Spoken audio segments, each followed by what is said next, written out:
Bonjour, comme vous le savez, nous sommes en train de créer le nouveau décor de prière inspiré.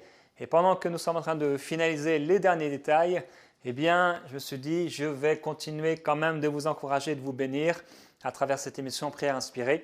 Et j'ai fait installer le décor dans le sous-sol de ma maison. Donc pendant plusieurs jours, je vais être avec vous. On va prier ensemble. Je vais continuer de partager la parole à travers, depuis ma maison et depuis le sous-sol de ma maison. Et voilà, donc ensemble, on va se retrouver dans Prière inspirée tous les jours et pendant plusieurs jours, depuis le sous-sol de ma maison, on continue de prier et d'être encouragé par la parole de Dieu. On se retrouve donc dans Prière inspirée.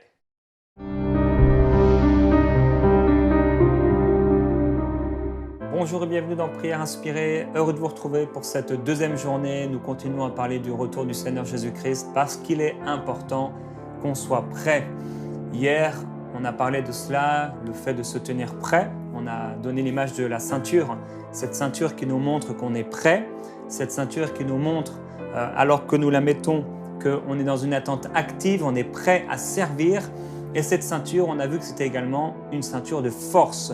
Une ceinture de force, ça veut dire que non seulement on est en train d'attendre le Seigneur, non seulement on est prêt à le servir et on est dans une attente active de son retour, on n'est pas les bras croisés, en train de dire « Oh bon, c'est dur sur la terre et on a hâte que le Seigneur revienne ». Mais non, on est dans une attente active, en train de le servir et on est en train de le servir avec force.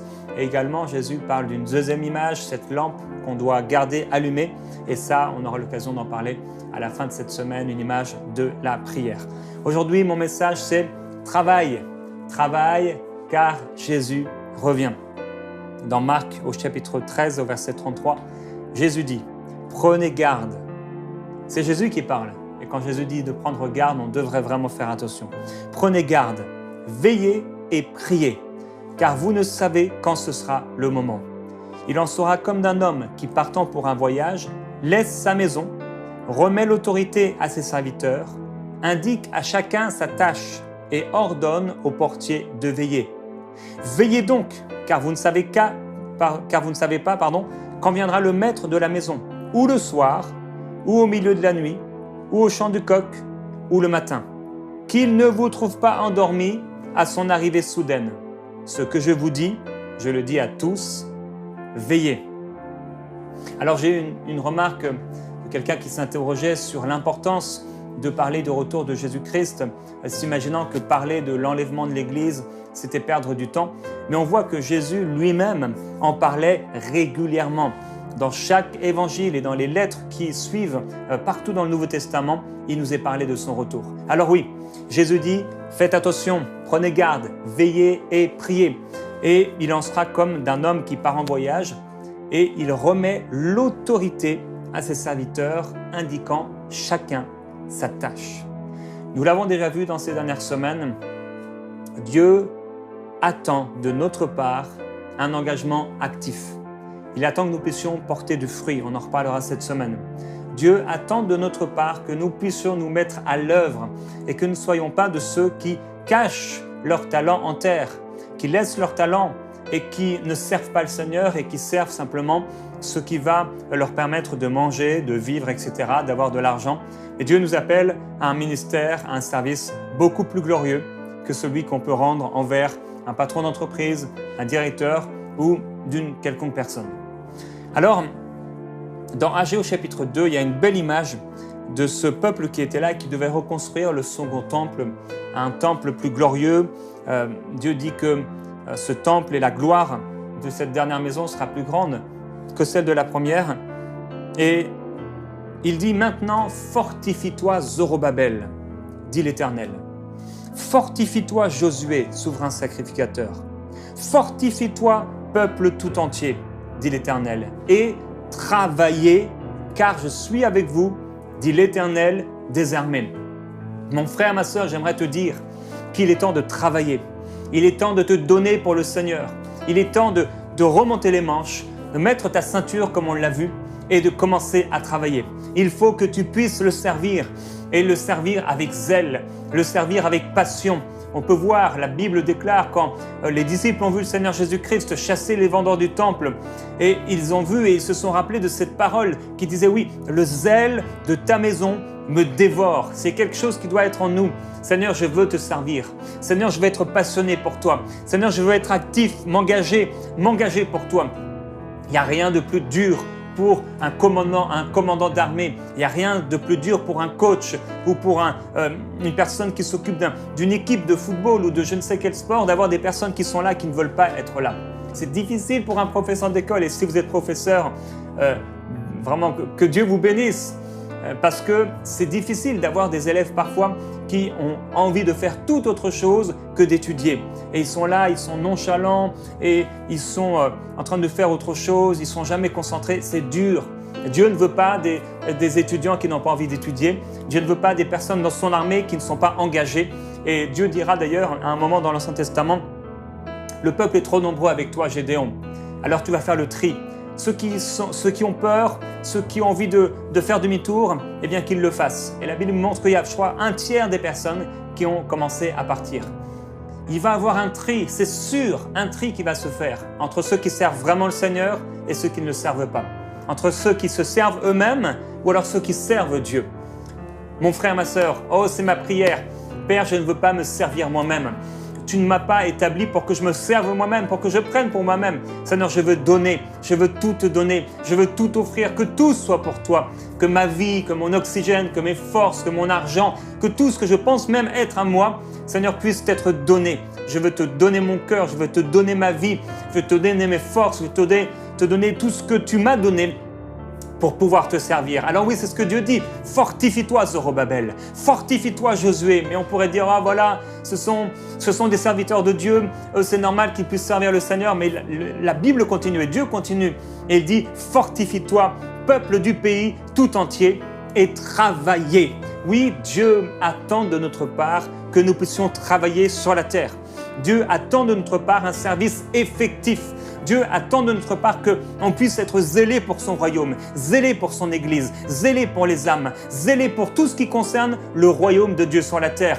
Alors, on devrait se poser des questions. Quels sont les fruits que je porte? Est-ce que je suis en train de servir Dieu ou est-ce que je suis en train de me servir moi-même? Est-ce que je vais à l'église ou ce qu'on appelle l'église, le rassemblement des saints? Est-ce que je vais pour recevoir, pour entendre un message, pour être béni moi-même pendant la louange? Mais finalement, est-ce que je suis en train de me servir moi-même? Est-ce que je suis en train de me louer moi-même? Est-ce que dans l'adoration, tout ce que je veux, c'est vivre quelque chose, me sentir bien, sentir la paix de Dieu? Ou est-ce que je suis là pour adorer Jésus-Christ? Frères et sœurs, je crois que parfois on se trompe et on passe à côté de ce que Dieu veut réellement. Il cherche l'adoration.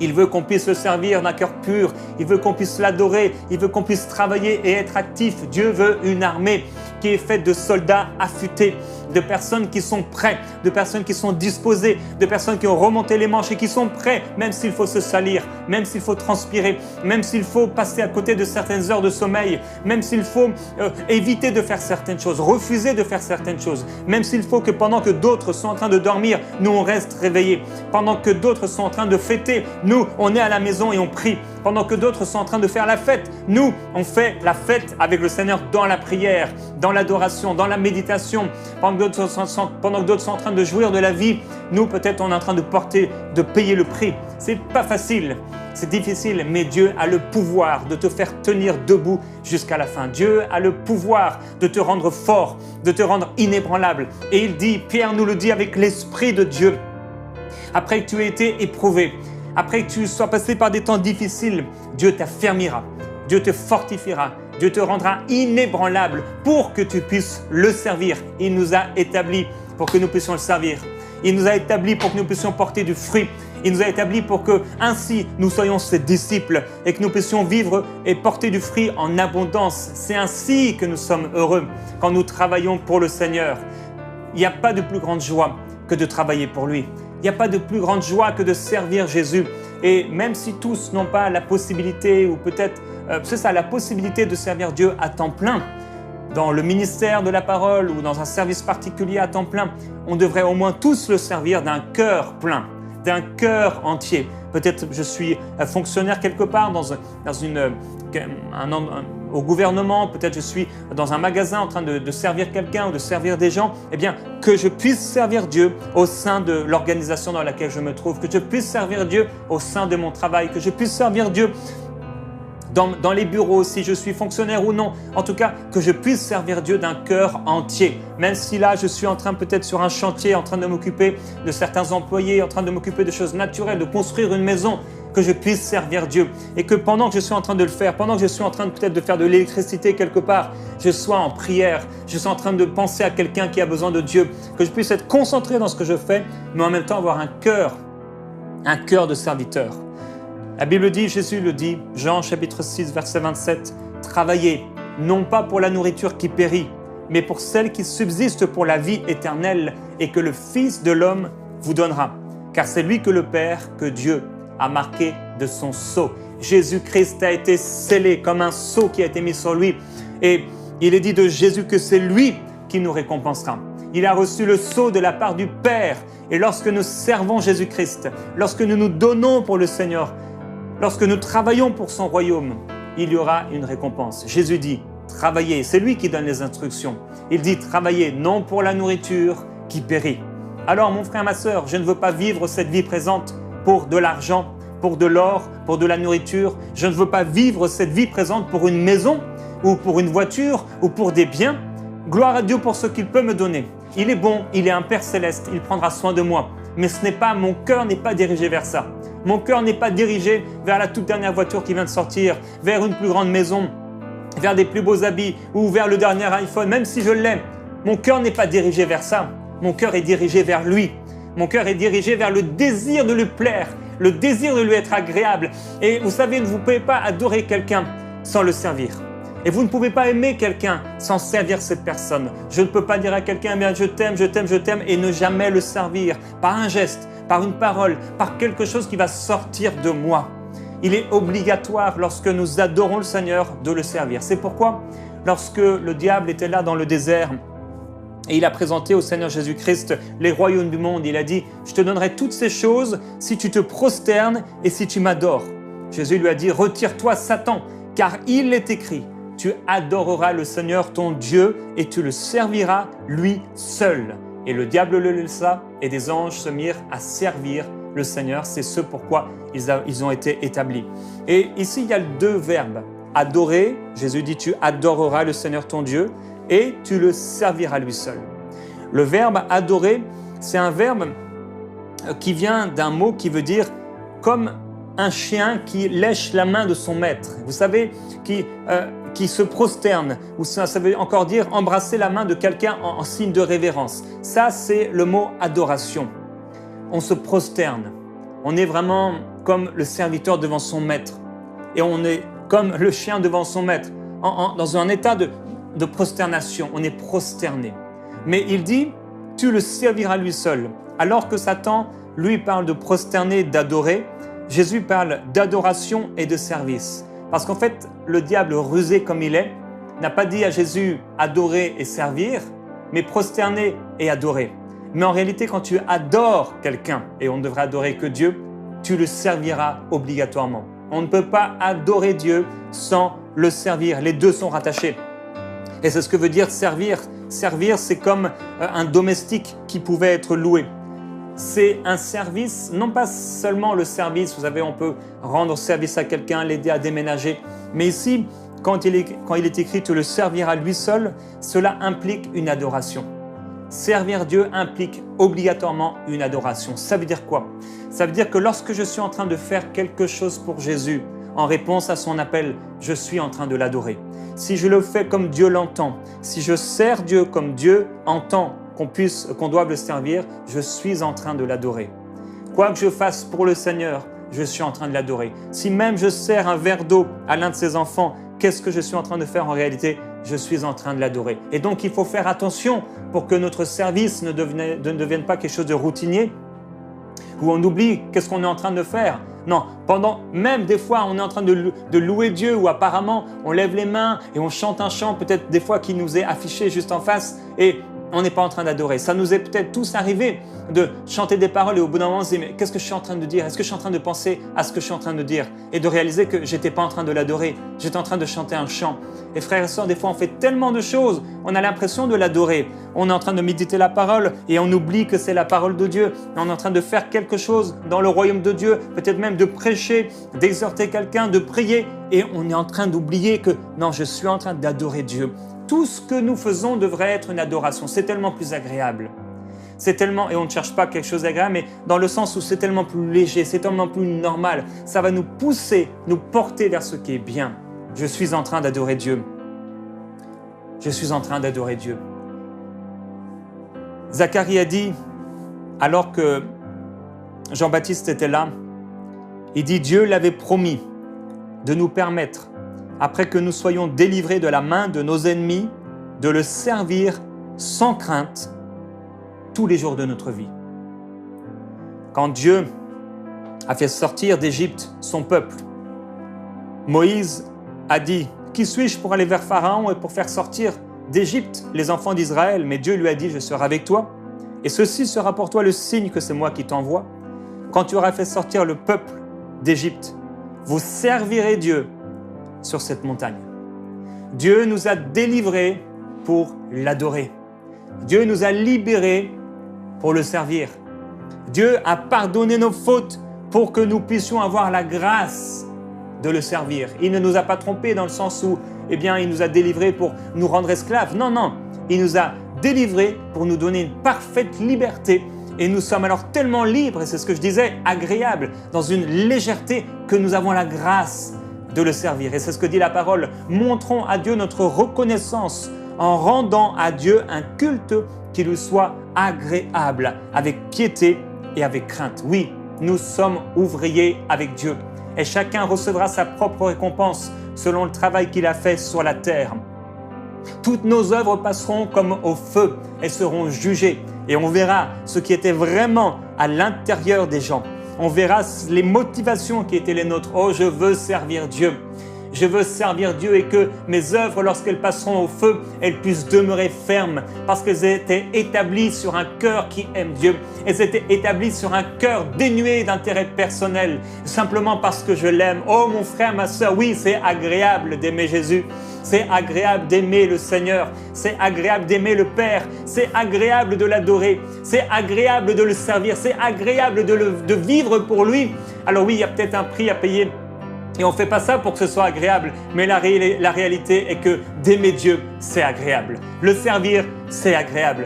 L'aimer, c'est agréable parce que lorsqu'on s'approche de lui dans le service et dans l'adoration, il descend. Lorsque nous l'adorons, il siège au milieu des louanges de son peuple. Il n'y a rien de plus fort, il n'y a rien de plus extraordinaire, aucune relation humaine, rien, aucun argent, aucun pouvoir, aucune chose que l'homme pourrait nous donner ne peut se comparer au fait de servir Dieu, de servir le Père, de servir l'agneau de Dieu. Oh oui, nous sommes dans son armée et Dieu nous appelle à le servir. Dieu nous appelle à l'adorer. Dieu nous appelle à s'offrir à lui. Offrons-nous, frères et sœurs, avec crainte et tremblement, oui, pas une crainte d'avoir peur d'un jugement, mais une crainte d'honneur, une crainte de révérence, oh, une crainte de fierté également. Je sers Jésus-Christ, je vis pour Jésus-Christ, il m'a sauvé, il m'a libéré et j'ai la grâce de faire partie de sa famille, j'ai la grâce de faire partie de son armée. Oh, alléluia, quelle gloire, frères et sœurs, lorsque l'apôtre Jean a vu en vision le trône de Dieu et qu'il a vu les vieillards qui étaient là autour du trône. Quelle grâce lorsqu'il a vu les chérubins qui étaient à sa droite et à sa gauche avec 6 ailes chacun. Ils se couvraient la face. Il y en avait 2 pour voler. Il y en avait 2 dont ils se couvraient les pieds. Quelle grâce, frères et sœurs. Ces chérubins qui étaient là aux ailes déployées et se cachant et se couvrant la face à cause de la gloire que reflétait le Père en signe de révérence et d'adoration à Dieu.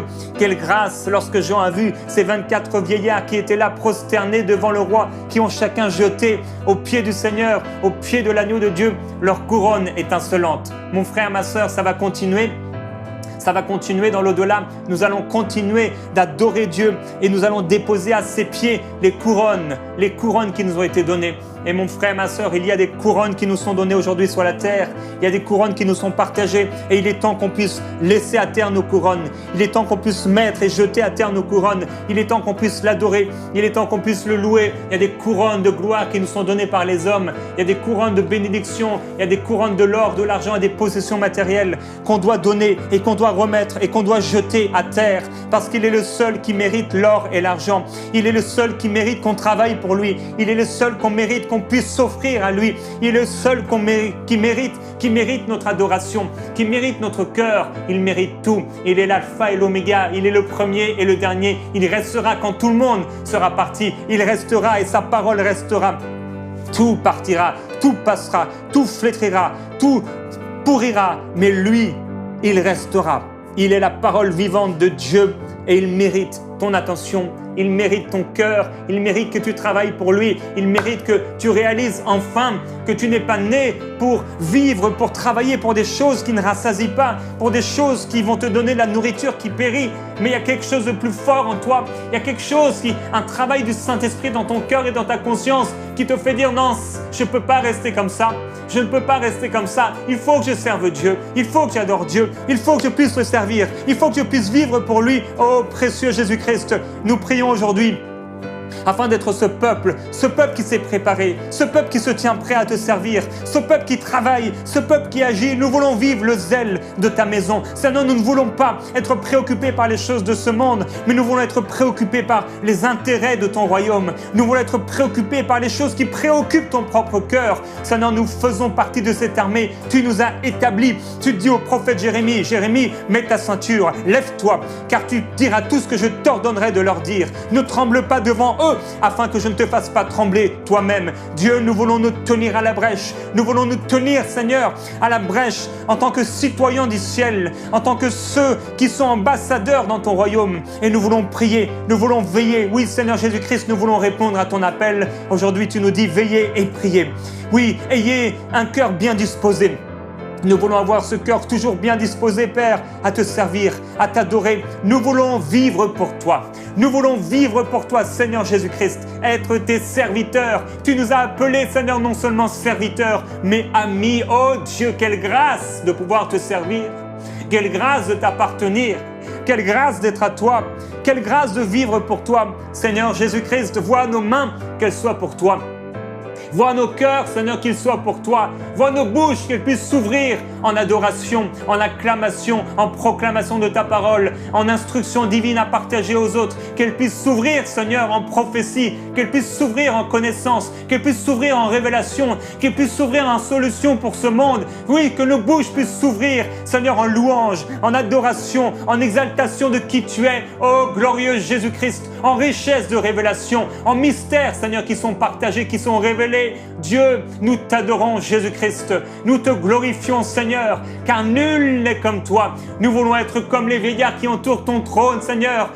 Nous prosterner à tes pieds, jeter les couronnes de gloire qui nous sont partagées, jeter les couronnes de soucis, Seigneur, jeter les fardeaux qui nous sont donnés, qui nous sont partagés, qui nous sont communiqués, les fardeaux que les gens veulent qu'on porte, Seigneur, nous voulons jeter tout cela à tes pieds, Seigneur, être comme nus devant toi, Seigneur, sans rien à cacher. Nous voulons nous offrir complètement, corps, âme, esprit, que tout soit pour toi. Oh Dieu, nous ne voulons pas avoir à rougir quand tu viendras nous chercher, mais nous voulons être prêts, Seigneur Jésus-Christ, pour ce temps qui vient. Jésus-Christ, tu es le Fils de Dieu, tu es le Roi des rois, tu es l'agneau de Dieu qui ôte le péché du monde. Il n'y a personne qui soit semblable à toi. Oui, tu mérites la gloire, tu mérites la gloire. Comme les anges qui se tiennent à tes côtés, ces chérubins, Seigneur Jésus-Christ, ces archanges qui sont là, oh Dieu, nous voulons nous tenir dans ta présence. Nous voulons, Seigneur, mettre ces ailes, Seigneur, devant nos yeux. Jésus-Christ, car nous ne nous sentons pas dignes de te regarder dans la crainte et la révérence de Dieu. Vivre pour toi. Oh Jésus-Christ, tu es saint. Tu es saint. Merveilleux Jésus. Ils avaient ces ailes pour voler et nous voulons aller dans tous les endroits où tu nous appelles à aller. Nous voulons parcourir, Seigneur, tous les endroits que tu nous appelles à parcourir. Tu as dit, voici je vous envoie, comme des agneaux au milieu des loups. Soyez doux comme les colombes, rusés comme les serpents.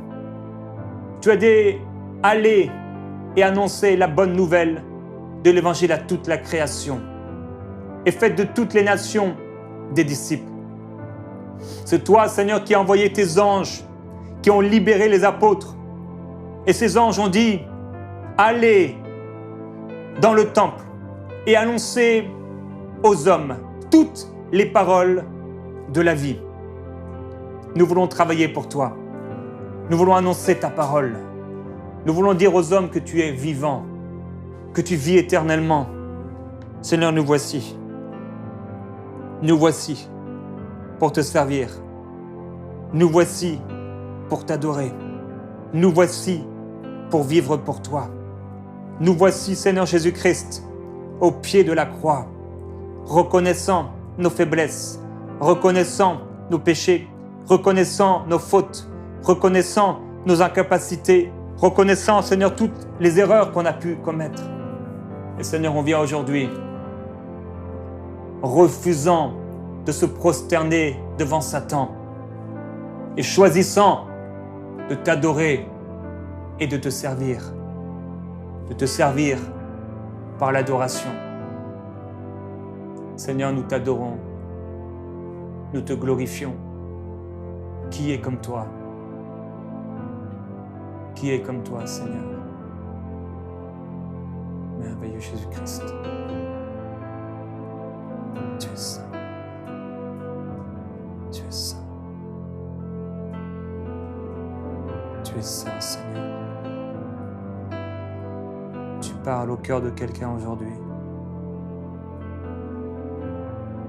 Les larmes coulent. Larmes de repentance. Larmes de révélation. Tu souffles, Saint-Esprit. Un souffle nouveau dans le cœur de ceux qui ont soif. Quelqu'un est touché par le Saint-Esprit maintenant. Quelqu'un s'abandonne à Dieu. Quelqu'un fléchit les genoux devant le Roi des rois. Quelqu'un renonce à un péché. Quelqu'un abandonne quelque chose. Quelqu'un remet son fardeau. Quelqu'un jette sa couronne. Quelqu'un se cache devant la gloire de sa sainteté. Comme Moïse qui a dit « Fais-moi voir ta gloire » et que tu as caché dans le creux du rocher. Comme Élie qui, après le tonnerre, les éclairs, a senti un mouvement doux et qui s'est caché devant ta sainteté. Saint-Esprit, cache-nous sous ta main, couvre-nous de ta gloire, de ton esprit. Toi qui as pris les disciples avec toi, qui les a fait entrer dans la nuée, ils ont été éclairés. Ils ont été saisis. Fais-nous entrer dans la nuée. Fais-nous entrer dans la nuée. Ô Saint-Esprit, fais-nous entrer dans la nuée. Jésus-Christ. Oui, fais-nous entrer. Fais-nous entrer. Oui, Saint-Esprit.